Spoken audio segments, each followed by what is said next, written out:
Hi viewers, I'm Anjaneyulu. చూడండి, మీరు మా వీడియోస్ని చూడాలనుకుంటే www.youtube.com/angm videos అనే ఛానల్లోకి లాగిన్ అవ్వండి. రైట్ సైడ్ సబ్స్క్రైబ్ బటన్ ఉంటుంది, మీరు తప్పకుండా సబ్స్క్రైబ్ చేయండి. మా యొక్క లేటెస్ట్ వీడియోస్ అన్నీ మీ యొక్క మెయిల్ ద్వారా పొందొచ్చండి. ఓకే, ఇప్పుడు నేను కోరల్ డ్రాలో నెక్స్ట్ టాపిక్ ఇక్కడ వచ్చేసి, ఇంతకుముందు షేప్ టూల్ గురించి నేర్చుకున్నాము, తర్వాత స్మర్జ్ బ్రష్ టూల్ గురించి నేర్చుకుంటాం. ఓకే, ఈ స్మర్జ్ బ్రష్ టూల్ వల్ల యూజ్ ఏంటంటే, మనం ఏదైనా ఒక షేప్ డ్రా చేసినప్పుడు ఆ యొక్క షేప్స్కి మనం చూడండి స్మర్జ్ చేసుకోవచ్చు అనమాట. ఇక్కడ మీకు చూపిస్తుంది change the shape of an object by dragging along it's outline.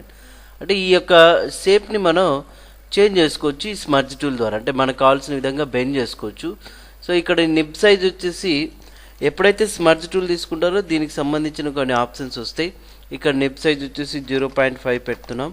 Okay, so ఆటోమేటిక్గా మనకు ఇక్కడ చూడండి సైజ్ అనేది తగ్గిపోయింది.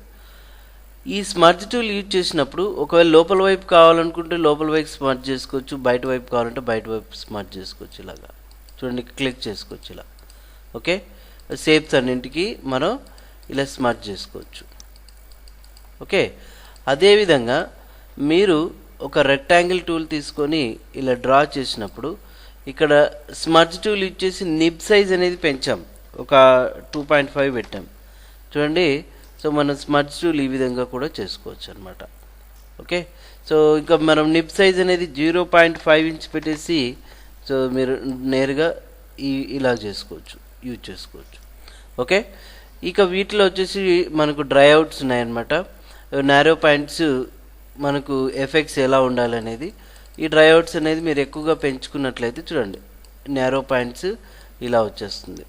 తర్వాత ఈ స్మర్జ్ టూల్ చూడండి, దీని యొక్క డైరెక్షన్ టిల్ట్ 83 degreesలో ఉంది. ఒకవేళ మనం 90 degreesలో పెట్టినట్లయితే సో 90 degreesలో వస్తుంది.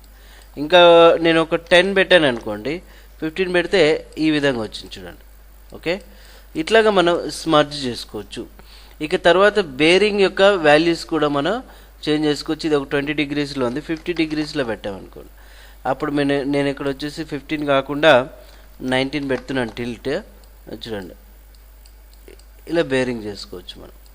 ఓకే, సో దీన్నైనా అంతే చూడండి. ఇట్లా మనకు అవసరం వచ్చినప్పుడు మాత్రం ఇవి ఉపయోగిస్తాం అన్నమాట ఈ టూల్స్. సో అందుకోసం మీరు ఈ స్మర్జ్ బ్రష్ టూల్ అనేది ఉపయోగించవచ్చు. మీరు అనుకోవచ్చు ఒక్కొక్క టూల్ కొంత మాత్రం చెప్తున్నాడని, కానీ ఇవన్నీ విడివిడిగా చెప్పడం వల్ల రేపొద్దున మీకు సెర్చ్ చేసుకోవడానికి ఈజీగా ఉంటుందనే కాన్సెప్ట్తో ఇండివిజువల్గా చెప్తున్నానండి. ఓకే, ఇవన్నీ కూడా మీరు తెలుసుకొని ప్రాక్టీస్ చేయగలరని ప్రార్థిస్తున్నాను. మరిన్ని వీడియోస్ ఒకవేళ మీరు తప్పకుండా ఎక్కువగా డెప్త్గా కావాలనుకుంటే మీరు ఇక్కడ చూపిస్తున్న నంబర్కి ఫోన్ చేసి మా వీడియోస్ని కొనుక్కోవచ్చండి. థ్యాంక్ యూ అండి, థ్యాంక్ యూ వెరీ మచ్.